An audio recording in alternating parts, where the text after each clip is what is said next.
నమస్కారం అండి. రోజు అమ్మ ఆసరాన వృద్ధాశ్రమంలో అనగాం చేమదురుగాను శ్రీమతి సాయి చరిత గారు, శ్రీ పృథ్వీరెడ్డి గారు వారి కుటుంబ సభ్యులు అన్నదాతగా వివరిస్తున్న ధన్యవాదాలండి. మీరు మీ కుటుంబ సభ్యులు నిండు నూరేళ్ళు ఆయురారోగ్యాలతో అష్టైశ్వర్యాలతో వద్దని కోరుకుంటూ అన్నదాత సుఖీభవ. అలాగే ఈరోజు సందర్భం ఏంటంటే మానవ సేవ మాస లక్ష్యంగా 65 మంది రాష్ట్ర వృద్ధులకు ఆకలి తీర్చడానికి శ్రీమతి సాయి చరిత గారి సోదరి శ్రీమతి సుశ్రుత గారి, శ్రీ దినేష్ గారి వివాహ వార్షికోత్సవ శుభ సందర్భంగా అనగాం చేయడం జరుగుతుంది.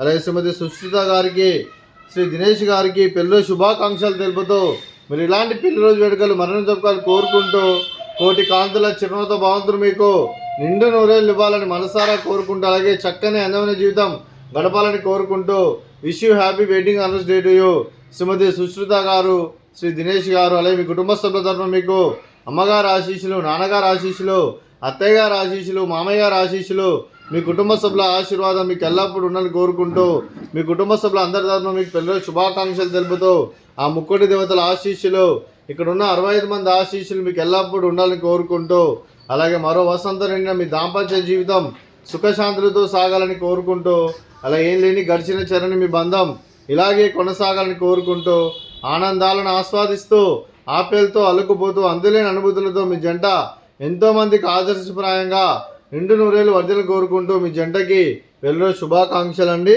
అలాగే మీ కుటుంబ సభ్యులైన శ్రీమతి రేణుక గారికి, శ్రీమతి సాయి చరిత గారికి, శ్రీ పృథ్వీరెడ్డి గారికి, శ్రీమతి సుశ్రుత గారికి, శ్రీ దినేష్ గారికి, మీకు మీ కుటుంబ సభ్యులందరికీ దీర్ఘాయుష్మాన్ భవ. మీరు మీ కుటుంబ సభ్యులు నిండు నూరేళ్ళు ఆయురారోగ్యాలతో అష్టైశ్వర్యాలతో వద్దని కోరుకుంటూ అలాగే సంవత్సరం తలపెట్టిన అన్ని పనులు విజయం లభించి ఆధ్యాత్మికంగా వ్యక్తిగతంగా ఉన్నత శిఖరాలు అధిరించే శక్తి భగవంతుడు మీకు ప్రసాదించాలని కోరుకుంటూ అలాగే మీకు ఎన్నడతరని ఆయురారోగ్యాలు అష్టైశ్వర్యాలు సుఖశాంతులను ప్రసంజమని దేవుని వేడుతూ దీర్ఘాయుష్మాన్ భవ. అలాగే శ్రీమతి సాయి చరిత గారికి, శ్రీమతి సుశ్రుత గారికి దీర్ఘ సుమంగళి భవ. మీరు నిండు ముత్తైతనం చేసి ఎంతోమందికి ఆదర్శంగా నిలవాలని కోరుకుంటూ ఆ లక్ష్మీదేవి ఆశీస్సులు, దుర్గాదేవి దీవెనలు మీకు ఎల్లప్పుడూ ఉండాలని కోరుకుంటూ దీర్ఘ సుమంగళి భవ.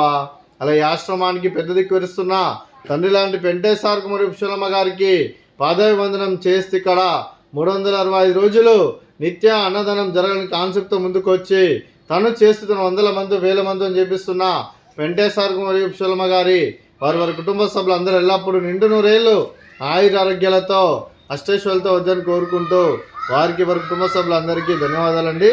అలాగే ఈరోజు శ్రీమతి సాయి చరిత గారు, శ్రీ పృథ్వీరెడ్డి గారు, మీరు మీ కుటుంబ సభ్యులు అన్నదానం చేస్తున్నారు, మేము అన్నదానం స్వీకరిస్తున్న అన్నదాత సుఖీభవ. అలాగే ఈరోజు అన్నం చేసిన వంటకాలు స్వీట్ జిలేబీ, అలాగే ఫ్రూట్స్ బనానా, అలాగే రైస్, అలాగే మిక్స్డ్ వెజిటేబుల్ కర్రీ, అలాగే టమాటా పప్పు, సాంబారు. అన్నదాత సుఖీభవ, అన్నదాత అన్నదాత సుఖీభవ, సుఖీభవ, సుఖీభవ, సుఖీభవ.